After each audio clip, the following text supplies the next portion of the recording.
Oh, hey there, Bruce. Welcome back to Molytropia. I know it's probably been a while since I recorded the last one, although I'm not recorded. I'm recording it the same day, but released it because we've been doing root letter. But um, let's just get back into it, shall we? I don't know how much longer this chapter 1 is actually going to be anyway. I'm very nervous that it's going to end in the next 2 minutes. In which case, I'll merge it to the other episode, and if not, well, whatever. Let's just get into it, shall we? It's enough nonsense. What do you mean start? I've been weighing the situation for a few minutes now. You can't stop me from thinking.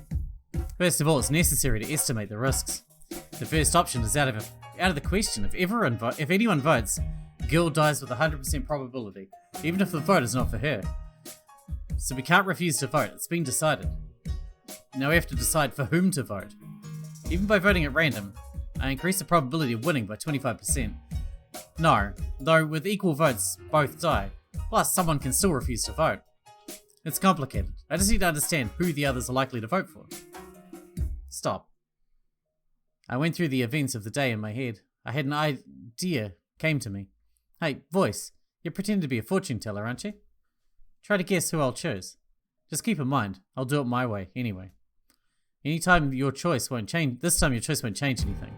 But if you guess, I'll start believing you a little more. What? You don't want to? I better save. Hello, creepy person. Don't vote? The choice of weaklings. I've already said it's not an option. Are you even listening to me? You're a lousy fortune teller. Okay. Listen, the first option seems the most correct in terms of friendship, doesn't it? That is, we sort of refuse to vote to kill our friends and believe in their honesty. No one votes and everyone stays friendly invalids. Happy ending, isn't it? But then, why did this woman say friendship 1, suggesting the fifth option? Maybe it's a twisted view of the world. Friendship as she sees it, where everyone hates everyone equally? No. I agree with her. The first option is equivalent to inaction, to running away from problems. True friendship is manifested in the fifth option, and here's why. In order to get everyone to get one vote, we must know and understand each other perfectly. We must guess each other's choices without any gestures or words. I looked at my friends. Kirill was crying, Marsha was glaring angrily at the woman, and Dima was smiling, apparently pretending to be as calm as always. Here we go. In the forest, Kirill talked about fighting in a tribe of savages, and about how he wouldn't touch the girl and Marsha, but no doubt would fight with Dima. He's a crybaby, but he sticks to his principles. He will vote. Who he will vote for is clear from the beginning. Dima. Let's move to Marsha. Apparently she likes Dima, and is just annoyed by Kirill. As Dima had warned before, she is quite capable of doing sneaky things. And most likely she'll choose Kirill. That leaves Dima. I don't know how Marsha offended him, but he explicitly said that he was ready to get rid of her. Accordingly, she will be his choice. And what do we end up with? Each of them will be voted for once, so we have to vote for ourselves. It would seem to be a simple matter of pointing out who Gil likes the least. But she said treats them equally. This is her understanding of friendship. It's about equality, which means I need to save everyone. I look at the woman and raise my hand. What do you want to ask, girl? She inquired, having first covered the other's ears. Can I vote against myself? I asked the question in a confident tone. You can. The woman answered without even being surprised. Thank you, that's all. Well, voice, you understand already, don't you? I'll vote against myself, then everyone will have exactly one. We'll all be safe and sound. It's nice for you to think that you're the only one that probably doesn't have any enemies that'll vote for you. Time is up, said the woman. I will listen to the answers one by one and then announce the result. Pale hands tightly covered the girl's ears, so hard it even hurt. She could hear nothing but her own pulse. Kirill answered first, then Marsha, then Dima, and now it was my turn. What's your decision, girl? No doubt. I refuse to vote.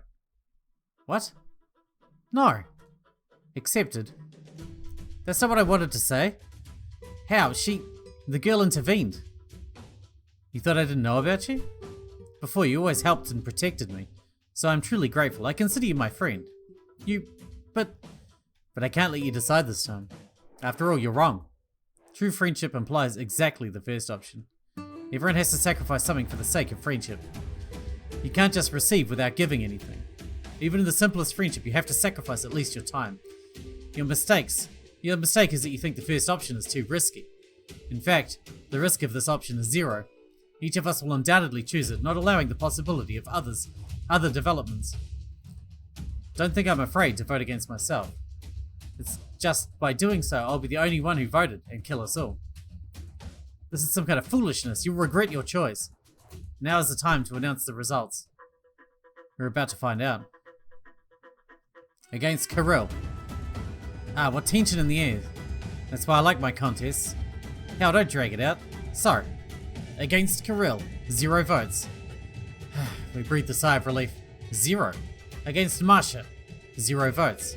I really miscalculated. Against Dima, 0 votes. And let me guess, against Gil, 3 votes or something. I almost killed everyone. Against the girl, 3 votes. Called it.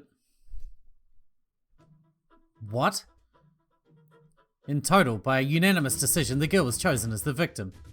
Wait, how so? I don't understand. 3 votes? What does it mean? What an interesting outcome. Why'd they vote against me?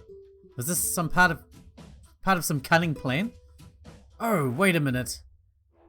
That's option number 6. I think I forgot to tell you about it. You have such a friendly company and it flew out of my head, you know. Who knew it would end up like this? Well, let's consider it a secret option, which is not mentioned in advance. And don't you dare think I came up with it just now. You came up with it just now. I call this option castling. Maybe the title was a little off in meaning, but it sounds good and okay. Anyway, the essence of the 6th option is as follows. If someone takes all the bumps while refusing to vote, from a victim, this person turns to a vigilante. A vigilante? I don't want any violence. It doesn't matter. Also, you spoke without permission. Given the emotionality of the moment, I'll cut you some slack, but next time I'll kill everyone. Not a trace of cold image remained. Now she was already openly having fun. Let's start the 2nd round. You have a chance to try to justify yourself. Dima first, why did you vote for the girl? I wanted to get the 5th option where everyone had 1 vote each.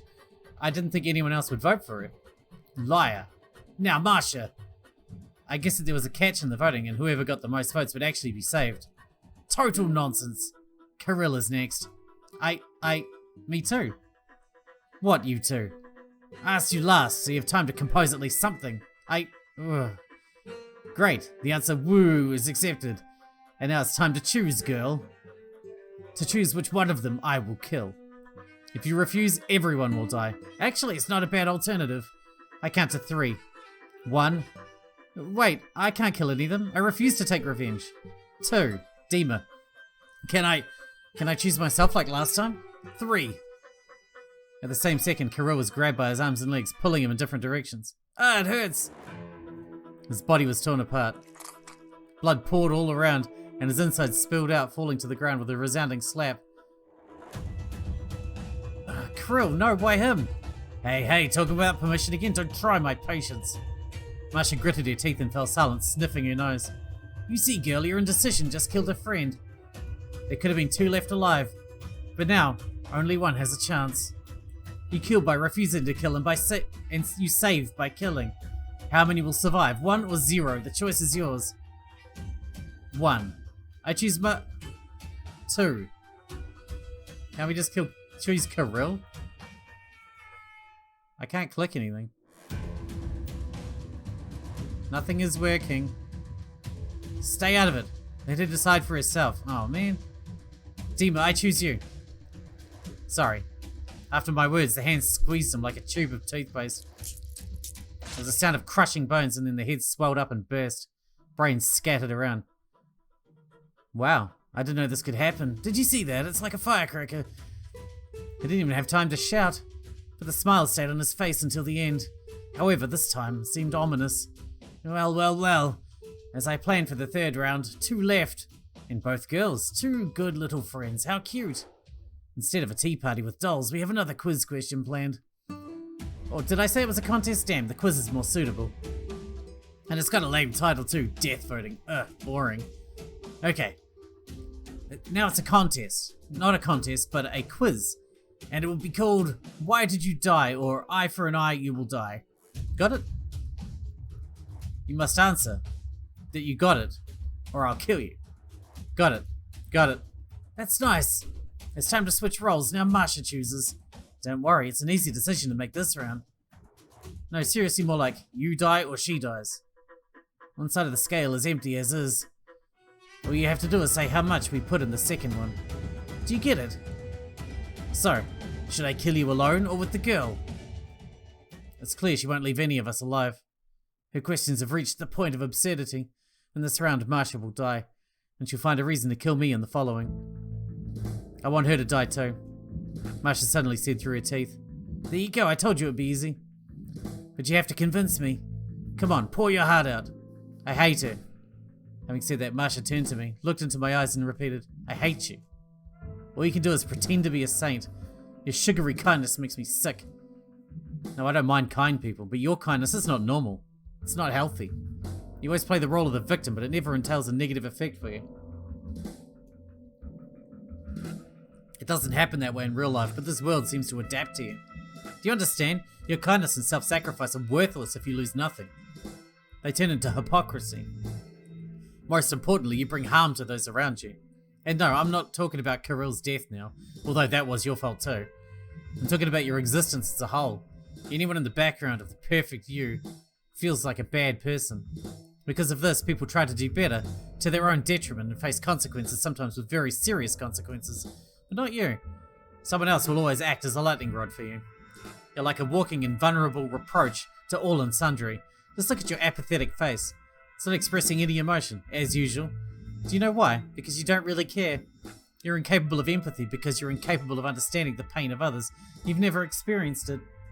Therefore, I believe that ordinary death is not enough for you. Compassion. You need to suffer in order to understand the suffering of others. Only by inflicting enough pain can your true identity be revealed. That's when we'll find out if you're really that kind.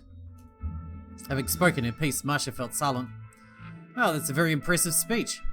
Having said this, the woman threw Masha high into the air, but did not catch.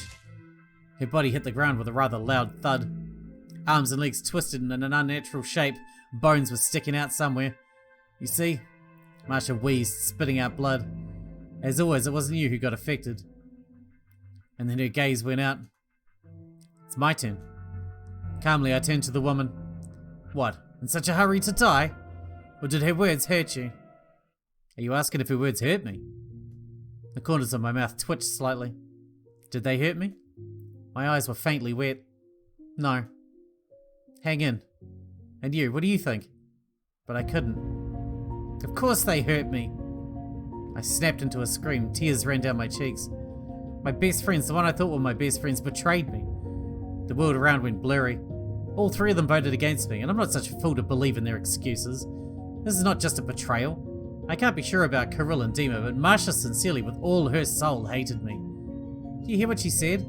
I've always tried to... I helped them. I never did anything wrong. And it turned out that it was my mistake? The fact that I don't show it when I feel bad, so as not to disturb others, makes me a culprit? When we fell in the forest with Kirill, I dislocated my leg. It's swollen and hurts terribly. I had to stay there and wait for the pain to subside a little bit, so he wouldn't feel guilty. I came to the cliff anyway because I thought they would get worried and go looking for me. I opened the door even though I was actually against it. And after that, I'm bad? Then what should I do to be good? I can't take it anymore. I do my best and even more, but the attitude towards me is only getting worse. According to Masha, the very fact of my existence makes me guilty. But I don't want to be guilty of anything. I want to exist, I want to live, I want others to be happy about it. So in answer to your question, I'm so goddamn hurt by her words. And you really don't see the source of the problem, even when Masha rubbed your nose in it. Suddenly the woman interrupted my monologue. Were you even listening to me? Yes, Masha was wrong in thinking that everything is easier for you than for others. However, the reason for her delusion was that she was right about an abnormal kindness. Is it bad to be kind? When you are kind contrary to common sense, yes. What do you mean contrary to common sense? Why didn't you tell Kirill about your leg? I explained it to you. Yes, but you made a big problem out of a small one. That's what contrary to common sense. I did it to my own detriment. I have the right to do so. You're such a hard-headed girl. Let me prove that your kindness is capable of harming not only you. Okay. Then let's play the last round of the quiz. Choose who I should kill, you or me. I didn't say anything.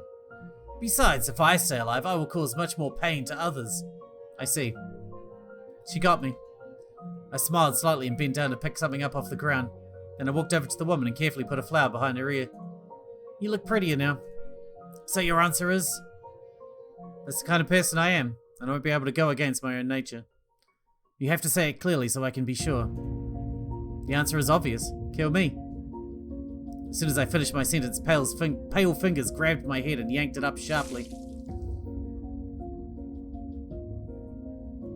Okay. It almost didn't hurt. End of part 1. Thank you.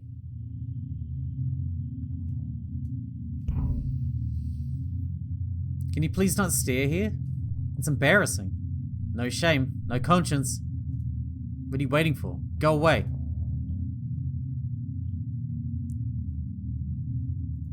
I'm gonna save. What does the word Molytropia mean? I mean, I could look that up. Why should I answer? I think it's already clear to you that the characters won't blindly obey your choices. First, you have to earn trust, and only then will we start listening to you. Otherwise, how do I know whose side you end up taking? Let's let things take their course. For now, you're just an observer. You don't have to try and roll back and change your answer choices. All of them will lead to this point without changes. However, over time, as you get better at understanding the situation, you will have more influence. So, it's time to say goodbye. See you in part 2. And, sort of. It's a bit early, but... Merry Christmas? It is a little early, but not much. Alright, let's just reload. Who are you and what do you want? Why should I answer? Okay, it's exactly the same. Alright, cool. Well, I'm interested. Even though the translation's not great and everything, and it's... I don't know, I feel like it's kind of unnecessarily violent. Is that a weird thing to say? I play a lot of violent shit, but I don't know, it just comes out of left field like that. Especially when the kid falls over and the fucking stick goes through his head. You know? Anyway, we will definitely be playing more as it comes out, because I have to know what's going to happen next. The setup it's pretty intriguing, not going to lie. It's pretty intriguing. Hopefully they work on that translation as they go. I think it's a Russian game. I think. Don't quote me on that. But yeah, we shall see whenever the rest of it comes out. But for now, back to Root Letter, I suppose. Hope you guys enjoyed it, and make sure you let me know down in the comments if you would like to see more when it comes out in its entirety, or when Chapter 2 comes out, or whatever. And it can be an ongoing thing like we were doing with, shit, what was that other one called? The horror one? I can't remember. It hasn't had a new chapter in ages anyway. Alright, enough jabbering. Thanks, Bruce, and I'll see you in the next one. Bye-bye.